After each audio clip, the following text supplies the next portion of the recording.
Retomando, na última aula a gente então criou aqui a casquinha, né, o esqueleto da nossa ação de core, tá?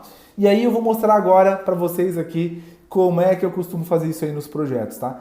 Gente, tem dezenas de variações aqui que a gente pode adotar, mas eu vou mostrar uma para esse nível de turma aqui, para uma coisa mais inicial que eu acho que vai ser bem fácil de vocês entenderem, tá? Então, lembrando, eu quero que o web chame o core, que por sua vez chama o data, tá? Então, esse é o conceito de camadas que a gente quer implementar aqui. Então, perfeito. O que eu costumo ter nessas ações aqui, tá? No começo das minhas ações core, eu costumo ter um cara aqui, um assign, que eu até boto o label dele de set, trims, inits, transformation. Ok? Perfeito. Já vou explicar para vocês o que eu faço aqui, tá? Vou botando a casquinha e já vou voltar aqui para vocês, tá? Então, primeiro eu vou colocar aqui init, trims, and transform.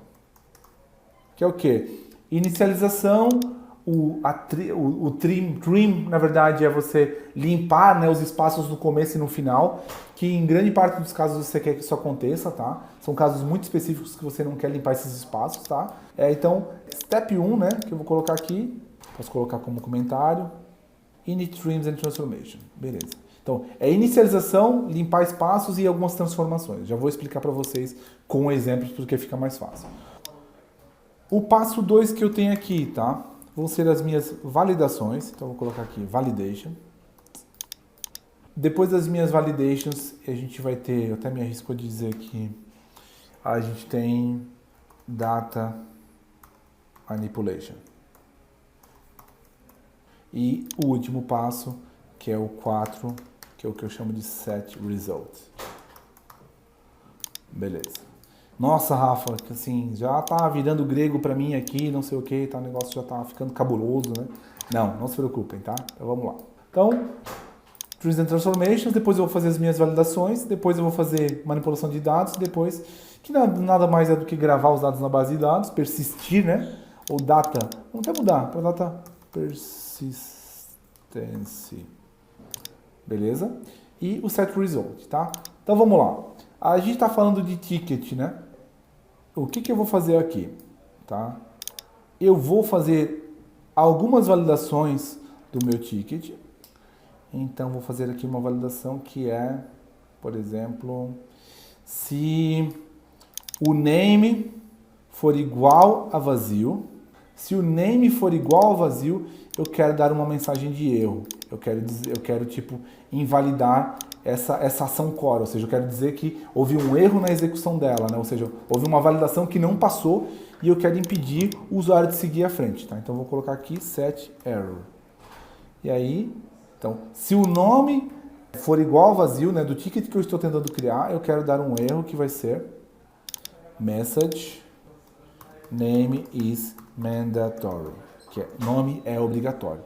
Então, eu quero alimentar o campo de mensagem como a mensagem de erro e quero colocar aqui o success, como false, que vai ser um indicativo se houve um erro ou não, tá? Então, perfeito. Vou colocar aqui e aborto a execução da minha ação, tá? Se o name foi preenchido corretamente, tá? Ou seja, se ele é diferente de vazio, então eu quero seguir em frente. Se for igual a vazio, eu quero dar um erro, senão segue em frente. E aí, gente, a gente pode fazer assim, ó. Ctrl C, Ctrl V, colo aqui, arrasto essa setinha para cá. Aqui vai ficar bem evidente para vocês, né? Como a gente pode usar e abusar da parte de copiar e colar da plataforma, tá? Eu vou colocar aqui, se e-ticket description for igual a vazio, tá? Eu quero dizer description is mandatory. Descrição é obrigatória, tá? Então, vamos imaginar que essas são as duas validações que eu quero implementar. Depois eu posso implementar até mais aqui, tá, gente? Mas eu só quero fazer com um caso para depois seguir para os outros. E mais à frente eu vou explicar para vocês por que eu estou fazendo uma validação de campo obrigatório aqui se eu tenho uma validação na tela. Isso já vai ficar mais claro para vocês, tá? Mas, ticket name for vazio, eu quero dar um erro para o usuário e sair da ação, dizendo que ela não executou com sucesso. Se o description for igual a vazio, eu quero sair e dizer não executou com sucesso, tá? Se tudo correr bem nessas validações aqui, o que eu quero fazer? Eu quero efetivamente gravar o meu ticket na base de dados, tá? Então vamos lá. Eu vou agora, e para isso, desculpa, estava até no lugar errado, o que eu vou fazer? Eu vou chamar a ação de ticket created update aqui? Não, eu não vou chamar ela. Eu vou chamar o quê?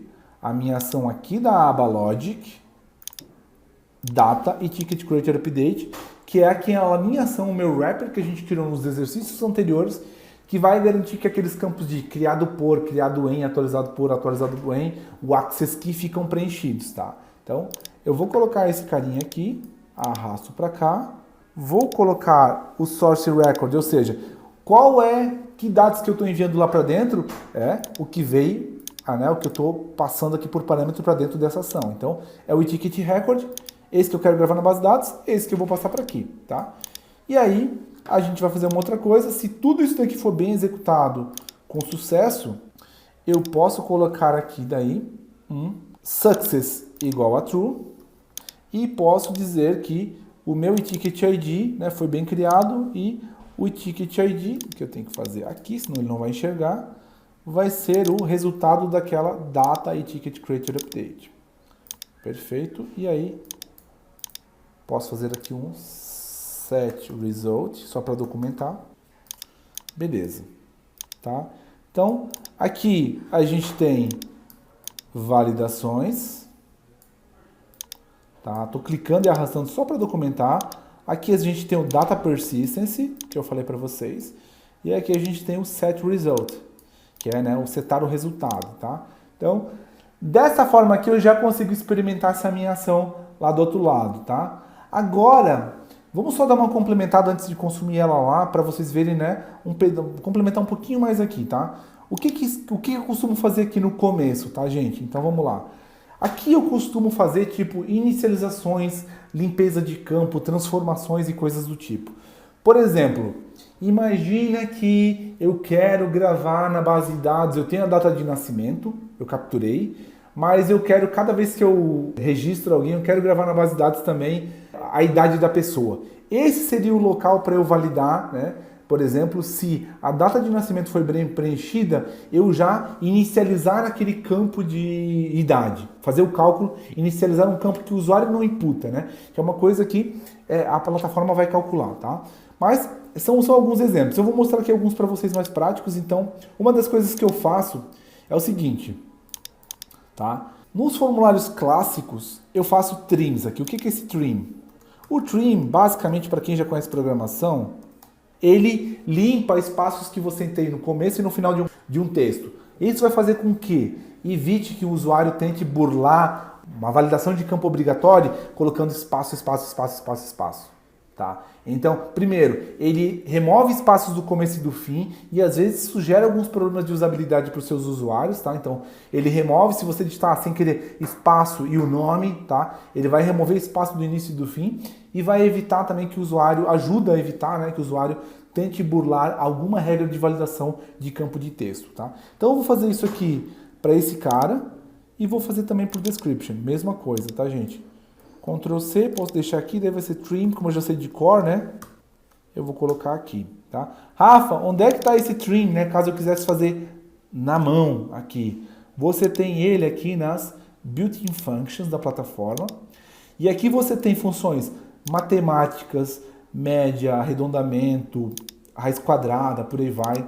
Numéricas, max, min, sign, texto, data hora, formatação, e-mail, environment, roles, enfim, URL, tem uma porrada de formatação aqui. Eu sei que essa de texto, tá? Aqui eu tenho de concatenação, encode, tamanho do texto, botar uma nova linha, enfim, tem um monte de coisa aqui. E aí eu vou usar esse trim total aqui, tá? Tanto que ele tem até o trim end e trim start, que permite você só tirar o espaço do final ou tirar o espaço do início, tá? Mas você encontra elas aqui nessa região, tá? Beleza.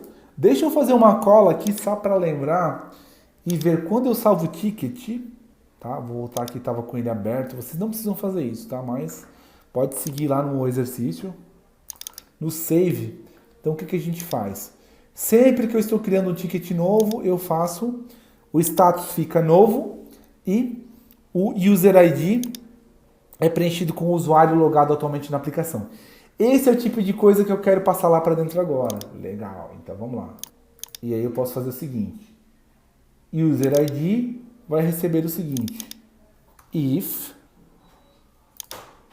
Ticket ID for igual a null identifier, então o User ID vai receber get user ID, que é o usuário logado, tá?